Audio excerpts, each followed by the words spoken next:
So I've been playing Disaster Reports.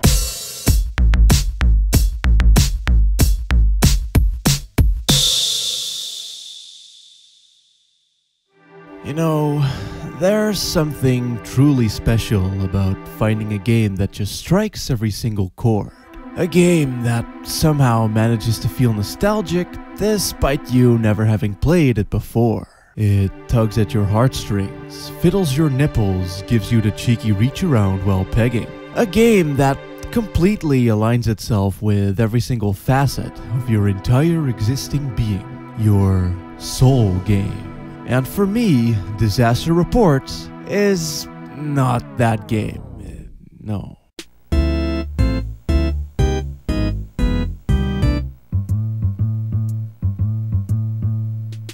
Developed and produced by Irem, a company known for such classics as Dinosity, Undercover Cops, and Rocky Rodent. Disaster Report is a game about what'll happen when either of the current US presidential candidates gets to run for the titular country. Being massive earthquakes, sneaky business, pillaging, looting, cool hats, and pretty much the entire fucking structural foundation of an island the size of Hawaii, completely shitting itself due to lack of proper architecture. And in the midst of this sits a man bequeathed with the name of Keith, our leading lad, who has to survive this mess together with a ragtag group of incompetent idiots. There's this chick called Karen, a teenager named Kelly, and some dude named Greg, who are all equally jealous of my flamboyant sunglasses. And from there, the game's story divulges into sex jokes, static facial expressions, and voice acting worthy of ritual suicide. Seriously though, this has to be one of the funniest games I've ever played. And the great thing is that it's not just due to it being a shitty low-budget PS2 game from Japan, but also because of it having legitimately good comedic writing and delivery. Especially the ever-so-sarcastic tone of the radio news lady is pretty fucking amazing. Now for a Stiver Island earthquake update. The government announced it was a magnitude 6.0. The damage, however, is much more severe than that. Many experts have their own theories and are questioning the government press release. Rescue operations are being conducted without trouble, and about 280 citizens have been rescued thus far. To me, it seems as if the devs, or at least the localization team, were partially aware of just how stupid this game was, and as such, they hammed it up big time, with increasingly more ridiculous situations and preposterously blunt dialogue options that make Keith seem like the biggest dick OG. So, while the story isn't actually anything special, it is quite fun to see unfold because of the absolute pile of fuck that is the main cast, and because of the underlying mystery regarding the cause of this disaster that's actually presented in a way that leaves you longing for answers. Believe it or not, but I initially intended to cover this game for Thortober, as it is often referred to as a survival horror video game. Quite soon though, I found out that there isn't really any horror to speak of, so I chose Resident Evil Survivor 2 in its stead. What a great idea! But yeah, this is a survival game without the horror. So there's awkward controls, limited resources, and fetchy questy puzzly bits, but no combat, gore, jump scares, or spooky atmosphere. No, the true horror of this game is a system called QP, which stands for Quench Points.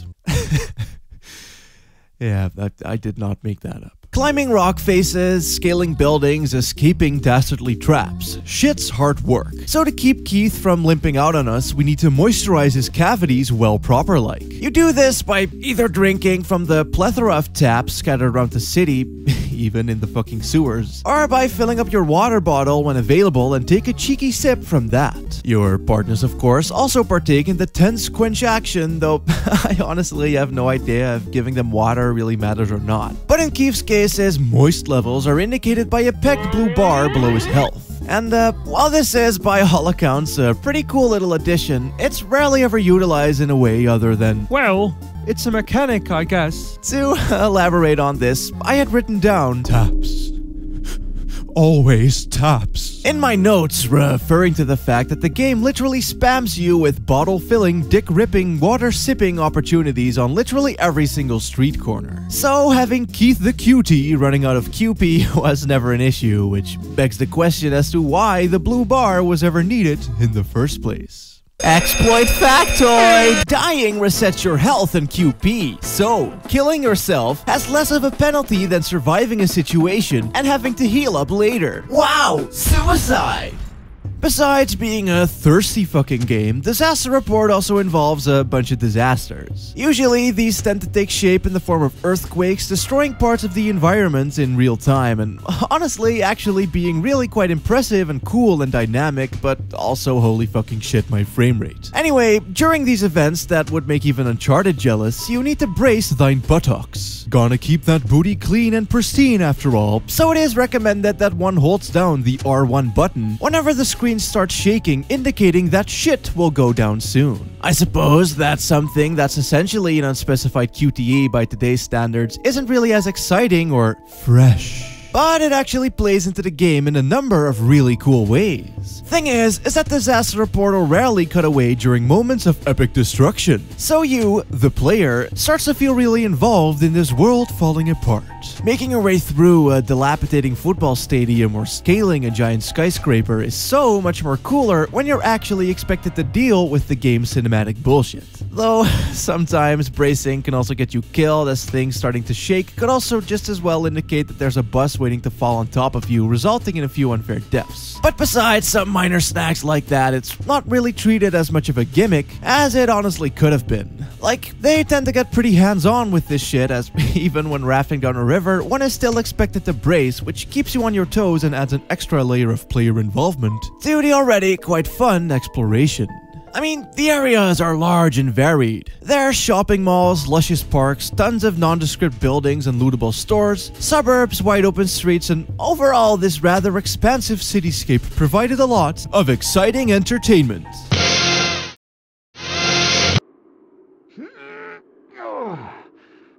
Atmospherically, shit's also pretty banging. Foregoing music for nature sounds, making the sudden earthquakes all the more impactful.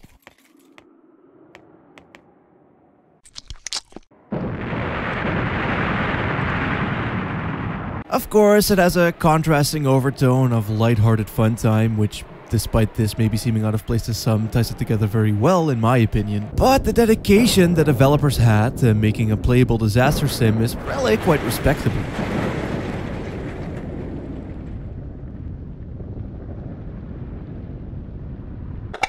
I turned off the lights, put my headphones on, and all of a sudden I was there.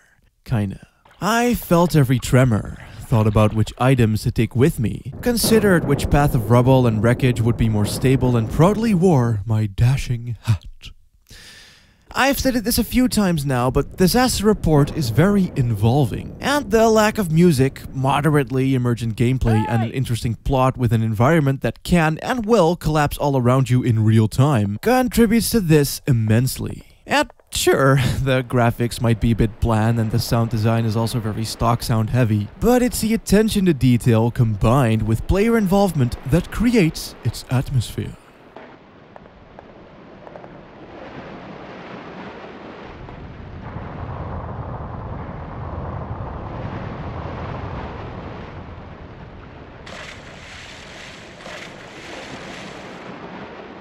The controls suck a fat load of donkey dick though. The simple act of walking is already a bit iffy, nor is the button layout traditional at all. You run by holding down circle, open the menu with square, and the camera is also a massive douche as you're unable to turn it manually. It's only snap-backable to its default position by pressing one of the shoulder buttons, but more often than not you just kinda have to rely on it doing what you want, which it obviously never does.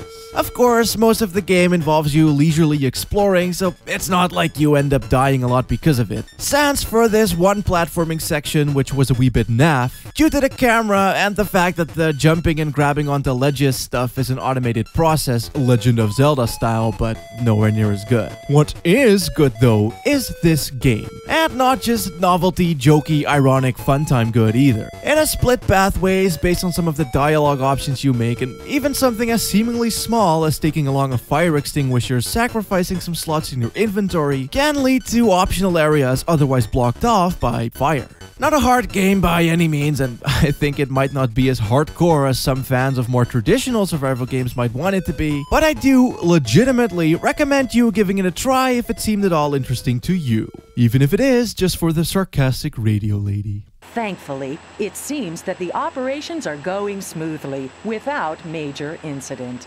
As more news comes in, we will keep you updated. Up next, our special report, Video Games and Violence.